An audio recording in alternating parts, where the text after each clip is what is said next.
bakunzi namwe muteramanye n'ibiganiro vya televiziyo Isanganiro ndabaramukije ndabani ikaze muri ano makuru mu Kirundi twabateguriye nakabagizwe n'ingingo nkuru zikurikira. Amafaranga afise akamaro yariko arakora mu banyagihugu nayo abayabika mu mazu basubiza ubutunzi bw'igihugu inyuma. Ivyo bishikirizwa n'umukuru w'igihugu Evariste Ndayishimiye mu kiganiro mu gikorane nako cyo gushima Imana ku myaka 3 iheza arongoye igihugu. Umupfakazi arashobora kwitunganiriza imigambi yo muteza imbere. Octavie Ntakirutimana arongoye ishirahamwe ry'abapfakazi mu Burundi asaba ikibano guhindura ivyumviro babone ko umupfakazi atari ngorane ku muryango. Ni mu gihe uno munsi ari umunsi mpuzamakungu wahariwe abapfakazi. Muravyumva mw'idonido ry'aya makuru sangwa ikaze.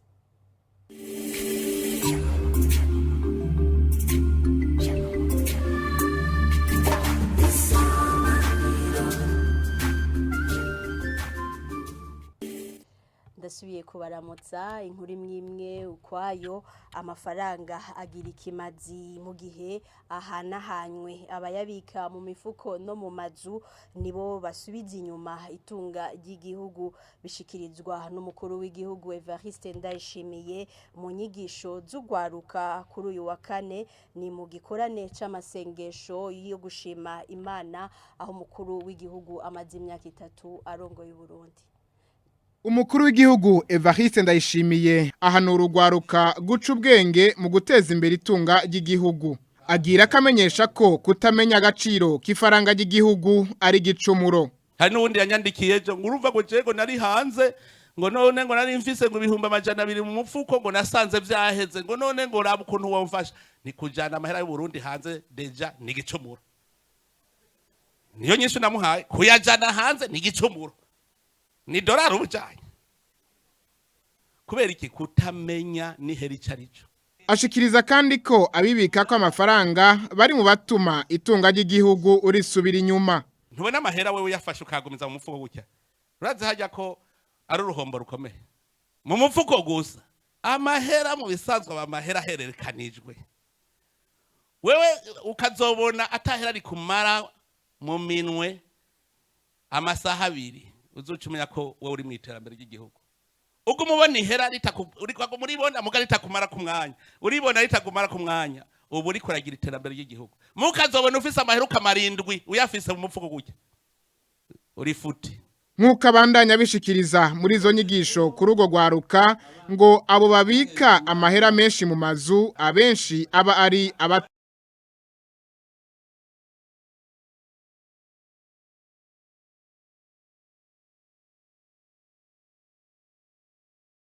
kamere bifasha imibiri y'abubakanye kwama imerewe neza. Bishikirizwa na Savant Ndereyimana umunyamabanga shigwa bikogwa mu rwego rw'ubutumwa bw'abarayike mw'ihwaniro rihuza abahurikiye mu idini rya Katolika bo mu bihugu by'u Burundi, u Rwanda na Republika Iharanira Demokarasi ya Kongo kuri uyu wa gatanu i Bujumbura. Iryo huriro rihagaze ahanini kuko abantu bo kwigenza mu kugabanya imbyaro bakoresheje uburyo bwa kamere. Patiri Savant Ndereyimana umunyamabanga nshingwabikorwa mu rwego rw'ubutumwa bw'abarayike hamwe n'ingo ati n'uburyo butuma umubiri ugumuko waremwe. Turigisha yuko abavyeyi babwirizwa gutegera umuhamagaro wabo no gutegera yuko abana bavyara ari abana babwiza gutunganiriza ubuzima n'akazoza kabo. Muri ivyo rero baca bategeza kumenya ngene bavyara abana kandi abana bazoshobora gufasha kandi dukoresheje uburyo kama bwo gusonera umuntu na kamere yiwe n'umubiri wiwe. Bamwe mu bitavye izo nyigisho barazishima. Ni inyigisho nziza cyane kandi zadufashije mu muryango wacu. Mvuze ngo biranagoye sinabambeshya ariko birashoboka. Abantu ntibakaje dutekereza ko gusa tugomba kugenda cyangwa se kunyura mu nzira yiharuye cyangwa yijyanamo. Icyo naje kubona cyo nuko bisaba gushyira mu umwete n'imbaraga cyane cyane ku ruhande ndetse rwacu nk'abagabo. Bisaba ko niba umugore ambwiye ati uyu munsi cyangwa se guhera uyu munsi twinjiye muri cya gihe cy'uburumbuke bisaba ko twitwararika ku bijyanye n'umushyikirano w'abashakanye, ibyo nkabyumva kubera nzi icyo tugamije. Inkurikizi y'ubya buryo bundi twari tuzi umenga ahubwo hakuru two kwitwararika nyene uburyo kama nibwo bufise icyo budufasha turi n'abakirisu. Amakuru adakwiye canka yatariyo ni intambamyi nkuko bisigurwa na Prudentienne Mukagasana akoresha ubwo buryo. Ibibazo byugarije umuryango ni imwe mu mpamvu zatuma guteganya imbyaro bakoresheje uburyo bwa kamere bitagerwaho. Imbogamizi yindi navuga usanga abantu bataragize umuco kuganira mu rugo. Baburiye umwanya ikiganiro rero urumva no gufata umwanzuro ku bintu bimwe na bimwe cyangwa no kubifatanya kugira ngo wabigereho hari ugusanga bigorana. Ikindi navuga kibingorane mu kuba abantu bakoresha uburyo bwa kamere na amakuru make abantu baba bufiteho cyangwa nayo bafite ukaba wasanga ashingiye ku bihuha. Bamwe bakibwira bati uburyo bwa kamere ntibubereye abantu bose, ugira iminsi hindagurika ntashobora kubukoresha, kandi nyamara sibyo. Abashakanye bose bashobora guteganya imbyaro bifashishije uburyo bwa kamere kubera ko baba abahindagura iminsi n'abagira amezi adahindagurika bose bashobora kubona uburyo bakoresha. Abagenzura ibimenyetso iyo babonye ikimenyetso kibereka isama niho bashobora kureka umushyikirano mpuzabitsina. Ubwo buryo bugera ku 8 bukaba bugabuwe mu mico 2. Umuco wa mbere ni ubufatiye ku kugenzura ibimenyetso by'igihe c'agasamo, nayo bwa kabiri bukaba bukoreshwa n'abakwije ibisabwa. Muri bwo harimo no konsa. Omer Nduwaye tugushimire kuri iyo nkuru yawe. Umupfakazi n'umuntu ashobora gukora ibikorwa by'iterambere bivugwa na Octavie Ntakirutimana arongoye ishirahamwe ry'abapfakazi mu Burundi. Yabishikirije kuri wa gatanu ari umunsi mpuzamakungu wahariwe abapfakazi. Uyo atwara iryo shirahamwe asaba ikibano guhindura inyifato babone ko umupfakazi atari umuzigo ku muryango. Umupfakazi agiheza gupfakara ico cyonyine kiba cyamaze kuba ingorane, kuko abayinjiye mu buzima atamenyereye, abayinjiye mu buzima bugoye, abayinjiye mu buzima agiye kwitunganiriza wenyene ivy'urugo. Abaye afise abana hoho muca mwumva yuko kurera abana wenyene kiba cyamaze kuba ikibazo. Ariko naho tuvuga ngo ufise abana n'umupfaka yatagira abana ahubwo agira ingorane gusumba ubafise, kuko wewe ucumenga bona mwirukana gose kuko atanahavyaye. Novuga nti ingorane umupfakazi ahura nazo ni nyinshi, aragira ingorane mu kibano. Hari ukuntu ikibano cakira umupfakazi nk'uko umenga n'umuntu atagifisa agaciro, n'umuntu wo gufata nk'uko umenga arasega, ucumenga yinjiye mu buzima adashoboye, abantu bose bamubonamwo kuzohava basaba.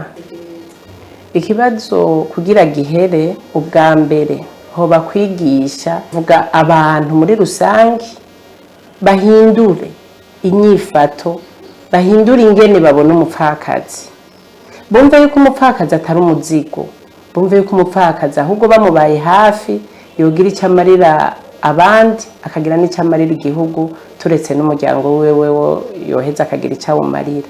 Mugabo rero ikibano gitanguye kumuraba nabi arata umutwe. Turabona benshi bishika bakanagwara ingwara yo mu mutwe. Dusozere ano makuru mu gisata c'ibidukikije. Igurirana ry'abantu guhonya ibiti ni bimwe mu bituma haba itituka ry'ibidukikije. Byashikirijwe n'urongoye ishirahamwe gishinze gukingira ibidukikije ASEP hari mu kiganiro n'abamenyesha makuru kuri no wa gatanu mu gisagara ca Bujumbura. Engineer Innocent Banigwa n'inzigo ahamagarira abarundi ko bohindura ingendo kugira bakingira ibidukikije nkuko bifise uruhara runini mu iterambere ry'igihugu. Numuhero w'isi turiko twinjiramo wateguwe n'umuntu. Apana wa muhero uvugwa muri Bibiliya duhora twumva, ahubwo ubu turi mu muhero w'umuntu wateguwe n'umuntu nyene. Nivyo turimo. Iki rero no cishurwa kuko ndiko mvuga ko ibikorwa byose turiko turakora ibikorwa byose abantu bariko barakora ni navyo novuga ntuti isoko ry'imwe byose nabereka by'ingene nk'ubu mu Burundi ibijeye n'amasize n'ingene imvura igwa byose vyahindutse ubu turabura aho bihera turabura aho bigarukira imvura n'igihe ubona mu gihe tutari tuzi yuko iguka tuboneraguye nivuga ko rero ivyo byose biri inyuma ya vya bikorwa navuga vy'umuntu kira mwaka uko umwaka utashe na cane cyane mu mpera z'umwaka hariho amanama mpuzamakungu aravyihindagurika ry'ibihe akorana heruka kuba inama igira 28 ubu bucakorana 29 izoba mu mpera z'uko 11 iyo nama niko zamaze kuva mu 1992 gatungana n'ishira impuzamakungu oni rero iyo nama iha ibibazo bijaye n'ihindagurika ry'ibihe igituma haba ihindagurika ry'ibihe ingaruka ku bihugu ivyokogwa ivy'amareta yiyemeza nivyo ivyo rero ni kuvuga ko abitabiyo nama ni bihugu vyasinye kuri ayo masezerano ico bita convention cadre des nations unies sur le changement climatique ni bihugu 196 kumwe n'ibihugu biri mu muryango ubumwe bwa Afrika rero mu masezerano yo mu nama igira 21 yabereye ipari mu gihugu cy'Ufaransa mu 2015 ni naho hashigwaho umuyemezi w'igihugu cyose ico igihugu cokora kugira ngo giterere mu igabanuka ry'ubushuhe ku isi n'u Burundi rero nka kimwe mu gihugu cateye umukono kuri ayo masezerano hariho umwiyemezo igihugu cy'u Burundi catanze nk'ibikorwa igihugu cy'u Burundi cokora mu bijanye no guhangana canke kugabanya biva ku ihindagurika ry'ibihe rero twebwe ngaha mu Burundi ivyo bisata bibiri karimwo nuko leta kumwe n'abanyagihugu bayo n'abari mu mashira hamwe yishinze gukingira ibidukikije ivuga yuko hari ivyizokora mu gisata c'amashamba ibi byo gusubiriza inkwi dukoresha mu guteka n'izindi nguvu ibi byo gufumbira ibi by'amasoko ntanga nguvu hari byo leta yembeye ngaha igomba gukora ikavuga tuzokora ibinganuko mu gihe turonse abo dufasha tutaronse abo dufasha bitogenda nko mu mashamba leta yemeza yuko iteri hegitare 4 ku mwaka mu gihe kuri yo nyina atabundi ubufasha buvuye hanze bashira hamwe turavuga yuko hari hagahazi mu rujya mugambi kubera ko ibiti we Burundi urambaye imaze imyaka utera kuva mu 2018 gushika ubu ntibiboneka byatezwa kuboneka aheshi turabivuga turi kumwe n'abijejwe mu bushikiranganje ibiti birategwa mugabo ntihabikurikiranwa ryavyo uri kuraraba rero aho ibiti bitegwa hari n'ibitego ugasanga bitegwa igihe cyo gutera ibiti cyarenganye ico gihe bica bigira ikibazo bikuma rero ewe Burundi urambaye turasaba yuko hoba ni kuvuga ko hakaba ugukurikirana uwo mugambi ni kuvuga hakabisuzumwa kuko uwo mugambi ukoresha amahera y'igihugu hakabisuzumwa kugira ngo turabe yuko gushika mwaka wa 2025 uwo mugambi uzobuheze yuko uzawashitse ku mahangiro uwo mugambi wari ufise ico rero twe mu mashirahamwe tuvuga yuko hari hagahaze ho bisuzumwa kugira ngo ivyogororwa bigorogwe kare ivyo tukayivuga dufatiye ku rubuga ibiti ntibiboneka uwo mugambi usanzwe ukora ntibiboneka ni kuri iyo nkuru dusozereye ano makuru mu Kirundi dushimire mwebwe mwese mwayakurikiye na hejo ibiganiro bya televiziyo Isanganiro birabandanya